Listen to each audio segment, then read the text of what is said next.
Germany के प्रसिद्ध विचारक मैक्स वेबर अपने आप में एक समाजशास्त्र के महानतम विद्वानों के अंतर्गत आते हैं। हालांकि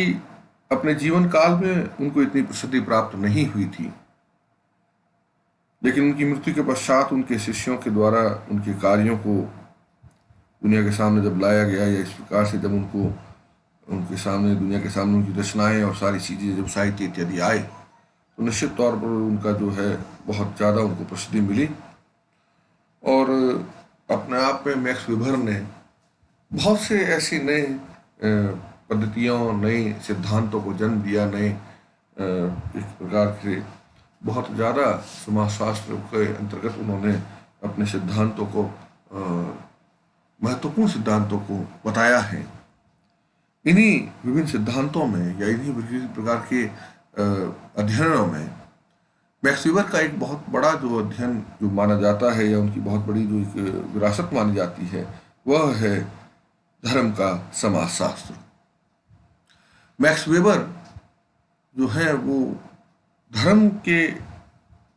अंतर्गत धर्म किस प्रकार से व्यक्ति के जीवन में प्रभाव डालता है, समाजों पर प्रभाव डालता है, और धर्म की वजह से क्या क्या परिवर्तन आते हैं, उस पर उन्होंने अपना ये अध्ययन जो है केंद्रित किया था। हालांकि एक धर्म तो उन्होंने उसको एक परिवर्तन का एक उन्होंने केंद्र मान लिया था, वरना मूल रूप से वो ये बताना चाह रहे थे कि किस प्रकार से विभिन्न चीज़ें जो है एक दूसरे पर वो प्रभावित करती है, एक दूसरे पर प्रभाव डालती हैं, और उनके आधार पर हम विभिन्न प्रकार की सामाजिक घटनाओं को समझने का प्रयास कर सकते हैं। मैक्स वेबर की सर्वाधिक महत्वपूर्ण जो एक देन में जो है धर्म का समाजशास्त्र भी है। उन्होंने अपने अध्ययन में धर्म तथा आर्थिक व सामाजिक घटनाओं के बीच संबंध दर्शाने का प्रयत्न किया है। उन्होंने अपने अध्ययन के आधार पर यह चीज बताने का प्रयास किया, इस चीज को समझाने का प्रयास किया कि आधुनिक पूंजीवाद केवल पश्चिम देशों में ही सबसे पहले क्यों आया, अन्य देशों में नहीं। इसके लिए वेबर ने विभिन्न विश्व के जो धर्म हैं, उनके धर्मों में पाए जाने वाले जो धार्मिक आधारों का तुलनात्मक अध्ययन किया, उनका आर्थिक व सामाजिक संगठन से संबंधों का विश्लेषण किया। इस प्रकार से धर्म के आधार पर उन्होंने आर्थिक परिवर्तन को समझाने का उसमें उन्होंने प्रयास किया था। धर्म एवं आर्थिक जीवन के संबंधों के अध्ययन को उन्होंने अपनी प्रसिद्ध पुस्तक the Protestant ethic and the spirit of capitalism नामक पुस्तक में प्रकाशित किया। इस पुस्तक में पश्चिमी समाजों में प्रचलित एक विचार, उसके उन्होंने उसको मानते हुए उसके ऊपर उन्होंने एक अध्ययन किया था, और वो विचार यह है कि मनुष्य का कर्तव्य ईश्वर द्वारा प्रदत्त अपनी आजीविका कमाने में है। इसके आधार पर वेबर ने सिद्ध करने का प्रयास किया कि कुछ धार्मिक सिद्धांतों के प्रभाव से आर्थिक जीवन की औचित्य निर्धारण की क्षमता बढ़ी है और कुछ के प्रभाव से घटी है। अलग अलग धर्मों का उन्होंने अध्ययन किया था। तो उन्होंने विश्व के बहुत से धर्मों का अध्ययन किया। उसमें विश्व के प्रमुख जो 6 धर्म हैं, उनमें कन्फ्यूशियस, बौद्ध, हिंदू, ईसाई, इस्लाम और यहूदी, इन 6 धर्मों का उन्होंने अध्ययन किया था और उन पर अपनी पुस्तकें भी लिखी थी। इस अध्ययन के उनके कुछ प्रमुख निष्कर्ष रहे, जो इन्होंने विभिन्न धर्मों का अध्ययन किया था उसके अंतर्गत उन्होंने कुछ निष्कर्ष उनके उसके रहे, और वो निष्कर्ष इस प्रकार से रहे कि उसमें सबसे पहला ये था कि धार्मिक एवं आर्थिक घटनाएं परस्पर संबंधित एवं निर्भर है। कि धार्मिक और आर्थिक घटनाएं भले ही देखने में दो अलग अलग तरह की घटनाएं हैं, दो अलग अलग पक्षों की घटनाएं हैं, लेकिन फिर भी उनमें आपस में संबंध होता है। दूसरा, घटनाओं का विश्लेषण केवल एक तरफा दृष्टिकोण से नहीं होना चाहिए। वेबर ने कभी नहीं कहा कि किसी भी एक ही दृष्टिकोण से किसी अध्ययन को किया जाए, ये उन्होंने कभी नहीं कहा। और इसी बात पर तीसरा बिंदु आता है कि किसी एक कारक को परिवर्तनीय तत्व माना जा सकता है। वेबर ने यहां पर धर्म को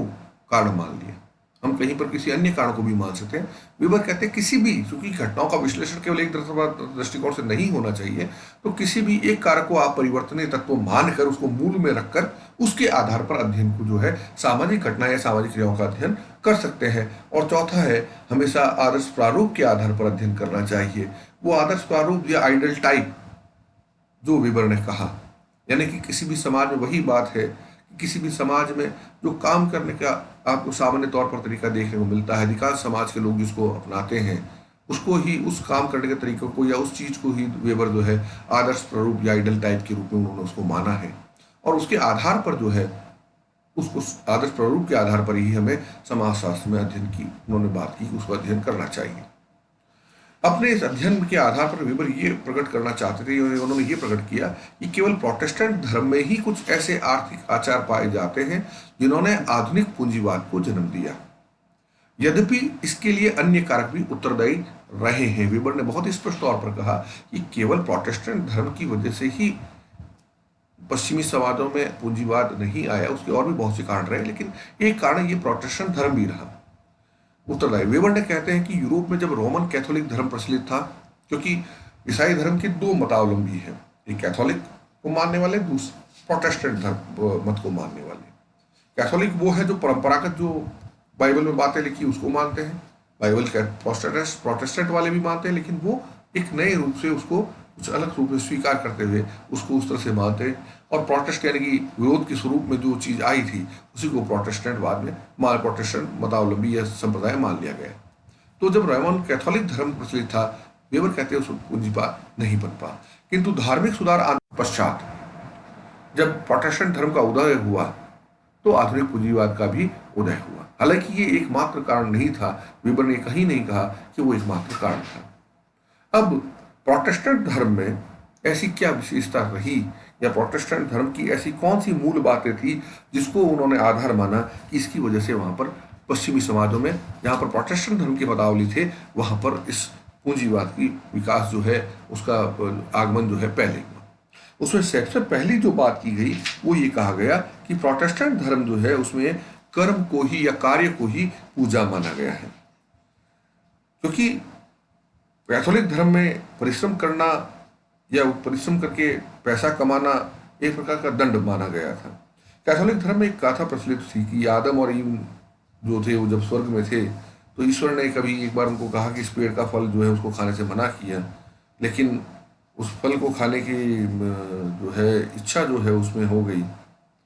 और वो कहते थे कि इस फल को खाने से आदमी को अच्छे और बुरे का ज्ञान हो जाता है। लेकिन एक दिन जो है दोनों ने ही उस पेड़ से वो फल खा लिया, जिससे ईश्वर रुष्ट हो गए और उन्होंने उनको स्वर्ग से बहिष्कृत करके पृथ्वी पर भेज दिया और श्राप दिया। और उन्होंने ईव को कहा कि तुम जाओ और तुम्हारी पुत्रियां जो है कष्ट से संतानें तुम्हारे होगी और उससे पैदा उनको जन्म देगी, तथा आदम को उसको कहा कि तुम्हारे पुत्र जो है वो परिश्रम करके पसीना बहाकर रोजी रोटी कमाएंगी। तो उसमें कैथोलिक धर्म में इस प्रकार की मान्यता है कि परिश्रम करके जीवन यापन करना कोई बहुत अच्छी मतलब कोई बात नहीं है, बल्कि ये एक दंड है जो ईश्वर ने हमें दिया है। जबकि इसके विपरीत प्रोटेस्टेंट धर्म के जो लोग हैं वो कर्म को या कार्य को ही पूजा मानते हैं, और वो कहते हैं कि इस प्रकार से कार्य करने से या कर्म करने से जो है परिश्रम करने से ईश्वर की प्राप्ति हो सकती है। तो इस प्रकार से अगर देखें तो प्रोटेस्टेंट जो धर्म के मतावलंबी हैं वो कार्य को ही पूजा मानते हैं और अधिक परिश्रम या अधिक श्रम करने को ही वो एक विकास या व्यक्ति के ईश्वर को प्राप्ति के एक साधन के रूप में उसको देखते हैं। तो वेबर का मानना है कि एक बहुत बड़ा कारण था कि कार्य ही पूजा जो है प्रोटेस्टेंट धर्म का एक प्रमुख आधार रहा। इसके अलावा कैल्विनवाद या व्यावसायिक आचार, ये भी इसमें एक बहुत बड़ा जो है सोच है प्रोटेस्टेंट मतावलंबियों की। कैल्विनवाद या व्यावसायिक आचार में यह है कि अगर आपको किसी कार्य में या व्यवसाय में जब सफलता मिल रही है तो इसका मतलब यह है कि आपसे ईश्वर प्रसन्न है, और जितनी ज़्यादा आपको सफलता मिलती जाएगी उतना ही ज़्यादा आपके जो है स्वर्ग में जाने का जो है पक्का होता जाएगा, यानी कि ईश्वर आपसे नाराज है। और इसकी बजाय अगर आप असफल हो रहे हैं तो वो जो है उसमें है कि ईश्वर शायद आपसे नाराज नहीं है, और वो असफलता जो है उससे आपको जो है स्वर्ग की प्राप्ति नहीं होगी, नर्क में भी जाना हो सकता है। तो इस प्रकार से व्यक्ति को एक नैतिक शिक्षा दी जाती थी कि वो कठोर परिश्रम करके व्यावसायिक सफलता जो है प्राप्त करे। इससे न केवल ईश्वर प्रसन्न होता है बल्कि उसको मुक्ति भी मिलेगी, और वो मुक्ति जो है केवल गिरजाघर का जाकर उसके घंटे बजाने से नहीं मिलेगी, बल्कि कठोर परिश्रम और ईमानदारी से परिश्रम करने से या व्यवसाय में सफलता प्राप्त करने से ही उसको ये मिल सकता है। तो ये कैल्विनवाद या व्यावसायिक आचार का एक बहुत बड़ा नियम है। इसी प्रकार से ब्याज पर पैसा कमाने, क्योंकि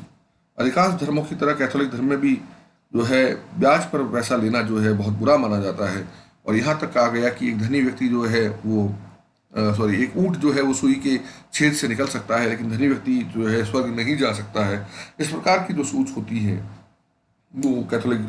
धर्म में ये मानने को देखने को मिलती है। इसके विपरीत प्रोटेस्टेंट धर्म में जो है धन से धन को कमाने को अच्छा माना गया है, यानी कि अगर व्यक्ति ब्याज पर पैसा देकर उस ब्याज पर पैसा कमाता है तो उसकी स्वीकृति जो है वो प्रोटेस्टेंट धर्म में देखी जाती है। और वेबर मानते हैं कि पूंजीवाद के लिए न केवल कार्य ही पूजा बल्कि कैल्विनवाद का जो विचार है, सफलता जो है कठोर परिश्रम करके, वो भी पूंजीवाद का पोषक है। इसी प्रकार से ब्याज पर पैसा कमाना या ब्याज के आधार पर आगे बढ़ने की जो बात है वो भी पूंजीवाद को ही एक बढ़ावा देने का स्वरूप है। तो ये कुछ विशेष उसमें आधार उन्होंने माने। उसी प्रकार से शराबखोरी पर रोक और ईमानदारी को बढ़ावा,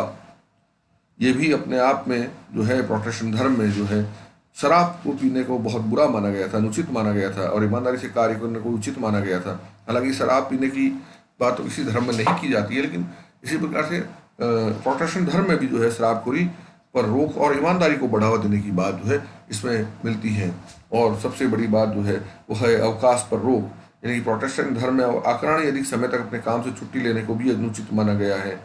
और पूंजीवाद की सफलता के लिए ये बहुत अनिवार्य है कि छुट्टियां कम हों और अधिक से अधिक लोग काम करें या उत्पादन करें, इस प्रकार की चीज़ें हैं। तो ये कुछ प्रमुख आधार हैं वेबर मानते हैं जो उसकी वजह से ऐसी जगहें जहाँ पर ये ऐसे समाज जहाँ पर प्रोटेस्टेंट धर्म को मानने वाले मतावलंबी ज़्यादा रहे, वहाँ पर दूसरों की तुलना में पूंजीवाद जो है पहले पनपा। ये उनकी एक अध्ययन का दृष्टिकोण रहा। हालांकि इस दृष्टिकोण की काफ़ी आलोचनाएं भी हुई, इसकी बहुत सारी कमियां निकाली गई, और उन्हीं आलोचनाओं में उन कमियों में सबसे पहला आता है कि आर्थिक विकास में केवल धार्मिक आंदोलनों का योगदान ही माना जाए, ये सही नहीं है। यानी कि जब जब पुनर्जागरण के पश्चात जब यूरोप में या अन्य पश्चिमी समाजों में जब धार्मिक आंदोलन के बाद में नए धर्म, प्रोटेस्टेंट धर्म और इस तरह की नए सुधारवादी विचारधारा आए, तो निश्चित तौर पर उसका प्रभाव कहीं ना कहीं पड़ा। लेकिन केवल ये धार्मिक आंदोलन का ही प्रभाव नहीं था, बल्कि उस समय के तमाम जो परिवर्तन आए, चाहे वो औद्योगिक क्रांति के रूप में आए हों, चाहे वो बौद्धिक विचारधारा के रूप में आए हों, या किसी अन्य प्रकार की नई आर्थिक व्यवस्था को रूप में लेकर आए हों, इन सबको अगर हम देखें तो या कल कारखाने या जो विभिन्न प्रकार के जो विकास हुए थे या विभिन्न प्रकार के जो नए नए आविष्कार हुए थे विज्ञान के क्षेत्र में, विज्ञानों में जो परिवर्तन आया था, जो सारा नया विकास हुआ था, उस सब उसके पीछे पूंजीवाद के पीछे उसको पनपाने में उनका बहुत बड़ा योगदान रहा। तो केवल धार्मिक आंदोलनों का योगदान मान ले आर्थिक विकास में, ये पूरी तरह से ठीक बात नहीं है। इस आधार पर इनकी आलोचना की जाती है और इसी आधार पर यह बात कहा जाता है कि धार्मिक आंदोलन स्वयं जो है वो आर्थिक परिवर्तन का परिणाम। जैसे कार्ल मार्क्स जो है, मार्क्सिस्ट जो है, वो सारे मार्क्स जो है वो आर्थिक निर्धारकवादी है। उन्होंने कहा कि समाज में जितना भी परिवर्तन हुआ वो अर्थव्यवस्था में होने वाले परिवर्तनों के फलस्वरूप ही समाज में परिवर्तन होता है। तो इस रूप में अगर हम देखें तो ये एक अपने आप में बहुत बड़ी बात जो है इसमें देखने को हमें मिलती है कि धार्मिक आंदोलन स्वयं आर्थिक परिवर्तन का परिणाम है, ऐसा भी विद्वानों का मानना है। इसी प्रकार से अन्य धर्मों के अध्ययन में पूर्वाग्रह रहा। पूर्वाग्रह इन द सेंस यहाँ पर इस तरह से इसको समझा जाना चाहिए कि मैक्स वेबर ने, चाहे वो अगर हम विशेष तौर पर हिंदू धर्म की बात करें, ये धर्म भारत में उन्होंने हिंदू धर्म का अध्ययन करके, कहीं पे इस्लाम का अध्ययन करके, कहीं किसी और धर्म का अध्ययन करके उन्होंने माना कि इस वजह से वहाँ पर पूंजीवाद का विकास नहीं हुआ। लेकिन ये बात सही नहीं है, क्योंकि भारत में पूंजीवाद के विकास से पूर्व हम जिसको आधुनिक पूंजीवाद की बात हम करते हैं, उससे पहले ही भारत में व्यापार और वाणिज्य के रूप में भारत बहुत जो है संपन्न रहा है। तो इसलिए किसी भी, हम या तो हिंदू धर्म की बात नहीं, अन्य धर्मों की भी उन्होंने सही ढंग से व्याख्या नहीं करी। तो इस रूप में केवल क्योंकि उनका जो धर्मों का जो अध्ययन था, वो अध्ययन उन्होंने अपने विचारों के आधार पर, अपने दृष्टिकोण के आधार पर किया, जो कि एक उनमें अपने पूर्वाग्रहों को वो त्याग नहीं पाए और उन्होंने अपने दृष्टिकोण से इस्लाम और हिंदू और दूसरे अन्य जो कन्फ्यूशियस और बौद्ध धर्म है, ईसाई, उनकी व्याख्या की। तो ये व्याख्या जो है वो सटीक नहीं कर पाए, इसमें वो चूक कर गए। और विशेष तौर पर हिंदू धर्म की अगर हम बात करें तो हिंदू धर्म के तो मौलिक सिद्धांतों की उन्होंने बिल्कुल ही व्याख्या गलत कर दी। कर्म के सिद्धांत की वो व्याख्या ढंग से नहीं कर पाए। और भी ऐसे बहुत से सिद्धांत जो भारत में रहे हैं, क्योंकि भारत में व्यापार और वाणिज्य के रूप में अगर देखा जाए तो परंपरा, उस प्राचीन समाज में भारत का बहुत बड़ा योगदान था व्यापार वाणिज्य के क्षेत्र में। तो उस रूप में अगर उस चीज़ को देखें तो वो सही रूप से उसकी व्याख्या नहीं कर पाए, वो गलत व्याख्या उसमें उन्होंने उसकी की थी। तो इस रूप में भी अगर हम माने तो उन्होंने सही ढंग से अध्ययन जो है, उनका दृष्टिकोण जो था वो सही नहीं हुआ, उनका अध्ययन जो है गलत हो गया। और जैसा कि प्रोफेसर योगेंद्र सिंह जी ने कहा भी है कि वेबर का जो निष्कर्ष है, जो अध्ययन है, वो केवल एक आदर्श प्रारूप, जो आइडल टाइप की उन्होंने बात की थी, वेबर ने खुद ने ही आइडल टाइप के आधार पर अध्ययन की बात की थी,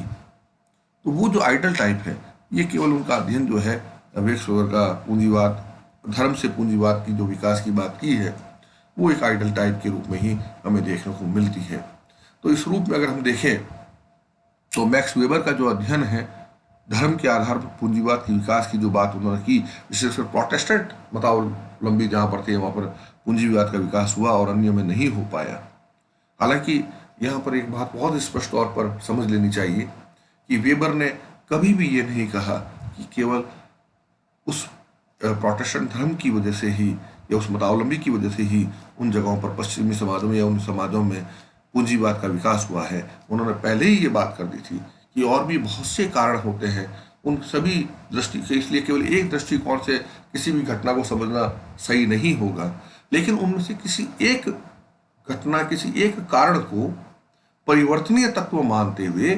परिवर्तन का आधार मानते हुए, उसके आधार पर हम अध्ययन कर सकते हैं। और वही वेबर ने यहाँ पर